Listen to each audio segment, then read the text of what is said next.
మహిమోత్సవము దేనికోసం అంటే 1991లో నాకు కెనడా దేశంలో ఉద్యోగం వచ్చింది. నేను క్రైస్తవ కుటుంబంలో పుట్టినవాడిని కాదు, క్రైస్తవేతరుల కుటుంబంలోనే పుట్టాను. మా పూర్వీకులు సినిమా థియేటర్స్ కలిగి వ్యాపారం చేసుకుంటూ బతికేవాళ్ళు. మా నాన్నగారు, మా అన్నయ్య, మా మావయ్యలు వీళ్ళందరూ కూడా సినిమా థియేటర్స్ కట్టుకొని వ్యాపారం చేసేవాళ్ళు. 11 సంవత్సరాల వయసులో ఆ సినిమాలు చూస్తూ, సినిమా థియేటర్లు మావే కనుక టికెట్ అవసరం లేదు కనుక ఆ సినిమాలు చూస్తూ, ఆ సినిమాలో నేనేమైతే చూసేవాడినో అదే చేసే ప్రయత్నం చేసేవాడిని. 11 సంవత్సరాల వయసులో సిగరెట్లు కాల్చడం ప్రారంభించాను. నాకు ఇష్టమైన హీరో సిగరెట్లు కాలిస్తే నేను సిగరెట్లు కాల్చేవాడిని. తను జుట్టు కర్లీ హెయిర్ పెడితే నేను కూడా ప్రత్యేకంగా జుట్టును కర్లీగా మార్చుకోవాలని ప్రయత్నం చేసేవాడిని. కరాటే నేర్చుకొని, మా హీరో కరాటే ఫైట్ చేస్తున్నాడు కాబట్టి నేను కరాటే ఫైట్ చేయాలని 12 సంవత్సరాల వయసులో కరాటే నేర్చుకోవడానికి ప్రయత్నం చేశాను. అలా నేను చూస్తున్న సినిమాల యొక్క ప్రభావం వల్ల ఆఖరికి పేకాట ఆడడం మొదలుపెట్టాను. డబ్బుల కోసం స్కూల్కి వెళ్ళడం మానేశాను. సొసైటీలో విలువైన కుటుంబంగా ఎంచబడినటువంటి కుటుంబంలో పుట్టిన నేను చదువు సంధ్య లేకుండా ఇష్టానుసారంగా జీవిస్తున్నప్పుడు మా అమ్మ ఏడ్చేది. అనేక సందర్భాల్లో నన్ను చూసి, ఒరే నా కడుపున చెడబుట్టావు కదరా అని ఏడ్చేది. ఏ తల్లికైనా ఉండే ఆశ ఏంటంటే కొడుకు బాగా చదువుకోవాలి, ఉన్నత విద్యను అభ్యసించాలి. అందులో అందరికీ తెలిసిన కుటుంబం కనుక నేను చేస్తున్నటువంటి ఈ పనికిమాలిన పనులు చూసి అందరూ మా అమ్మను ప్రశ్నిస్తూ ఉంటే, ఏమిటే కనుక అలాంటి పనికిమాలోని కన్నా చదువు సంధ్యలు లేకుండా తిరుగుతున్నాడు వాడు అని అడుగుతూ ఉంటే మా అమ్మ తట్టుకోలేకపోయేది. నన్ను చూసి, నా జీవితాన్ని చూసి, చెడిపోయిన నన్ను చూసి మా అమ్మ అనేది, రే దేవుడు కూడా నేను బాగు చేయలేడురా, అంతగా చెడిపోయావురా నువ్వు అని చెప్పి వాపోయేది. అటువంటి సమయంలో ఒక సేవకుడు మా గ్రామానికి వచ్చాడు. ఆయన పేరు జైపాల్ గారు. ఎంతగా పాడైపోయినా, ఎంతగా చెడిపోయినా మనిషిని సృష్టించిన యేసుక్రీస్తు పాడైపోయిన వారిని బాగు చేయగలడు. ఒకసారి యేసయ్యకు ప్రార్థన చేసి చూస్తే ఖచ్చితంగా మార్పు వస్తుంది అని ఆయన ప్రకటించారు. మా అమ్మ అంటుంది, ఏ దేవుడు కూడా నిన్ను బాగు చేయలేడురా, అంతగా చెడిపోయావు, పాడైపోయావు అంటుంది. జైపాల్ గారేమో మనిషిని సృష్టించిన దేవుడైన యేసుక్రీస్తు ఎంతగా పాడైపోయినా బాగు చేస్తాడు అని వీధుల్లో సువార్త ప్రకటిస్తున్నప్పుడు మా అమ్మ ఏడుపు చూడలేక ఉన్న చోటే మోకరించి చిన్న ప్రార్థన చేశా. పాడైపోయిన వాళ్ళని బాగు చేస్తావటగా. ఈ ఊర్లో ఎంత పాడైపోయినా అందరికీ తెలుసు. కన్న తల్లే ఏడుస్తుంది, నేను తన కడుపున చెడబుట్టానని. అసలు పుట్టకున్నా ఉన్నా బాగుండేదని మా అమ్మ ఏడుస్తుంది. నువ్వేదో బాగు చేస్తావటగా, కాబట్టి నన్ను బాగు చేయి. నేను లేచేసరికి పూర్తిగా బాగైపోవాలి. నాకున్న ఆ పనికి మాలిన అలవాట్లు, సిగరెట్లు, ఈ పనికి మాలిన సినిమాలు, ఈ ప్యాకెట్లు, ఇవన్నీ నన్ను విడిచిపెట్టేసేయాలి. చెప్పులు తెగిపోతే చెప్పులు కుట్టేవాడి దగ్గర తీసుకెళ్తాం. బట్టలు చిరిగిపోతే బట్టలు కుట్టేవాడిని వాడి దగ్గర తీసుకెళ్తాం. జీవితం పాడైపోతే ఎవరి దగ్గర తీసుకెళ్ళాలండి? మనిషికి జీవితాన్ని ఇచ్చిన దేవుని దగ్గరకేగా. కాబట్టి ఆ రోజు ప్రార్థన చేశా, మనిషిని సృష్టించిన దేవుడు అట, పాడైపోతే బాగు చేస్తావట, నన్ను బాగు చేయయ్యా.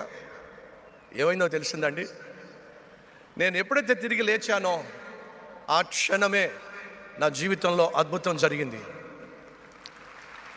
మనిషిని సృష్టించిన సృష్టికర్త నా జీవితాన్ని పూర్తిగా బాగు చేశాడు. పాపిష్టి అలవాట్లు దూరం అయిపోయినాయి, సినిమాల పట్ల పిచ్చి దూరం అయిపోయింది.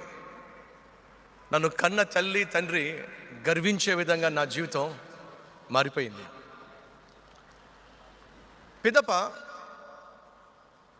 చదువులో కూడా కష్టపడి చదివే కృప దేవుడిచ్చాడు. ఆ రోజు ఆంధ్రప్రదేశ్ కలిసి ఉంది కదా, ఆంధ్రలో చదువుకున్నా, కేరళలో చదవాల్సి వచ్చింది, తమిళనాడులో చదివా, కర్ణాటకలో కూడా చదవాల్సి వచ్చింది. నేను చదువుకున్న చదువును బట్టి 21 సంవత్సరాల వయసులో కెనడా దేశంలో ఉద్యోగం వచ్చింది. ఇప్పటి సంగతి కాదు సుమా, చాలా కాలం క్రితం కెనడా దేశంలో ఉద్యోగం వస్తే మా ఇంట్లో వాళ్ళందరూ చాలా సంతోషించారు. ఒకప్పుడు చదువు సంజలు లేవని ఏడ్చాం, ఎందుకు పనికి రాకుండా పోయాడని కన్నీళ్లు పెట్టాం. ఈరోజు మా అబ్బాయి బాగుపడ్డాడు, అంతేకాదు బాగా చదువుకున్నాడు, కెనడా దేశానికి వెళ్ళిపోతున్నాడు. ఎంత సంతోషించారో. ఇంటికి పేపర్స్ వచ్చినాయి కెనడా దేశానికి రమ్మని చెప్పి. ఆ పేపర్లు నా చేతికిచ్చి మా ఇంట్లో వాళ్ళు చాలా హ్యాపీగా ఫీల్ అవుతున్నప్పుడు ఒక మాట చెప్పా, నన్ను బాగు చేసింది ప్రభువే కదా, ఆ ప్రభువు ఏం చెప్తాడో ఒక్కసారి ప్రార్థన చేస్తా అని ప్రార్థన చేశా. అలా ప్రార్థన చేసినప్పుడు దేవుడు నాతో మాట్లాడాడు. పాడైపోతున్నా, పతనమైపోతున్నా, పనికి రాకుండా పోతున్న నిన్ను ఎందుకు బాగు చేశానో తెలుసా? కెనడా దేశానికి వెళ్ళి డబ్బులు సంపాదిస్తావని కాదు, ఆస్తి అంతస్తు సమకూర్చుకుంటావని కాదు, 10 మందిని బాగు చేస్తావని. నీ జీవితం 10 మందికి ఆశీర్వాదంగా ఉండాలని. అప్పుడు నేను చెప్పా, అమ్మ నాన్న నాకు జన్మనిచ్చారు కదయ్యా, కష్టపడి పెంచి చదివించారు కదా, వాళ్ళకి ఆశ ఉంటుంది కదా, కొడుకు బాగా చదువుకున్నాడు కాబట్టి విదేశాలకు వెళ్ళి ఉద్యోగం చేయాలని. మరి వాళ్ళ కోరిక నేను నెరవేర్చాలి కదా. ఆ రోజు ప్రభు నాతో మాట్లాడాడు, మీ అమ్మ నాన్న నీకు జన్మనిచ్చారు, మరి నేనైతే నీకోసం ప్రాణమే ఇచ్చాను. ప్రాణమిచ్చిన నా మాట వింటావో, జన్మనిచ్చిన అమ్మ మాట వింటావో తీర్మానం తీసుకో. ప్రాణమిచ్చాడు అన్నప్పుడు మీలో కొంతమందికి అర్థం కాకపోవచ్చు. ఎగ్జాక్ట్గా 2000 సంవత్సరాల క్రితం ఇదే జరిగింది. మనిషి ఇష్టానుసారంగా జీవించి కష్టాలు కొని తెచ్చుకొని శాంతి సమాధానం పోగొట్టుకొని, మనిషిని సృష్టించిన దేవుడితో సత్సంబంధాన్ని పోగొట్టుకొని అన్యాయానికి, అక్రమానికి, అధర్మానికి, అవినీతికి బానిసై భ్రష్టుడైపోతున్నప్పుడు, శిక్షగా నరకానికి వెళుతున్నప్పుడు మనిషి నాశనం కాకూడదని చెప్పి దేవుడే దిగొచ్చాడు. మనిషి చేసిన తప్పులను బట్టి మనిషికి రావాల్సిన శిక్ష అంతా కూడా తన మీదే వేసుకునే ప్రయత్నం చేశాడు. మనిషి చేతులతో తప్పు చేశాడు. మనిషి కోసం ఈ భూమి మీదకి వచ్చినటువంటి లోకరక్షకుడు, సర్వ సృష్టికర్త అయిన యేసుక్రీస్తు ఆ మనిషి స్థానంలో తాను మరణించాడు. కారణం తెలుసా? మనిషి బ్రతకాలని, బ్రతికే మనిషి నీతిగా బ్రతకాలని, యథార్థంగా బ్రతకాలని. ఆ రోజు దేవుడు నాతో మాట్లాడాడు,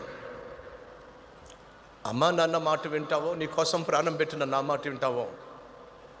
అదే మాట వెళ్ళి చెప్పా. పనికి రాకుండా పోతున్నను బాగు చేసింది ప్రభువే కదా. ఆ ప్రభువు చెప్తున్నాడు, 10 మందికి నేను ప్రభు ప్రేమను పంచాలని, 10 మంది బాగుపడే విధంగా నా జీవితం ఉండాలని, ఆయన సేవ చేయాలని తీర్మానం తీసుకున్నానమ్మా నాన్న అని చెప్తే వాళ్ళు చాలా బాధపడ్డారు.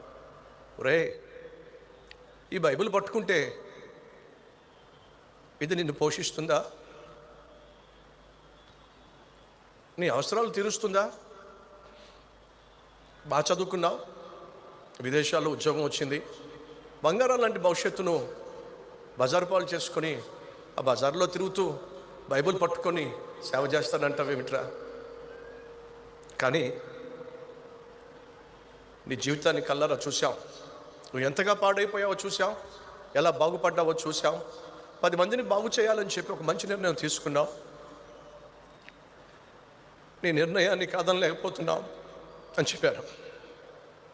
ఆ రోజు ఈ ఒక్క బైబిల్తోనే హైదరాబాద్ పట్టణానికి నేను వచ్చాను. ఏ బైబిల్ని నేను నమ్మానో, ఏ బైబిల్లో ఉన్నటువంటి దేవుని యొక్క ప్రేమను ప్రకటించాలని ఆశించానో, ఆ బైబిలే ఇదిగో ఇంత పెద్ద కుటుంబాన్ని నాకు ఇచ్చింది.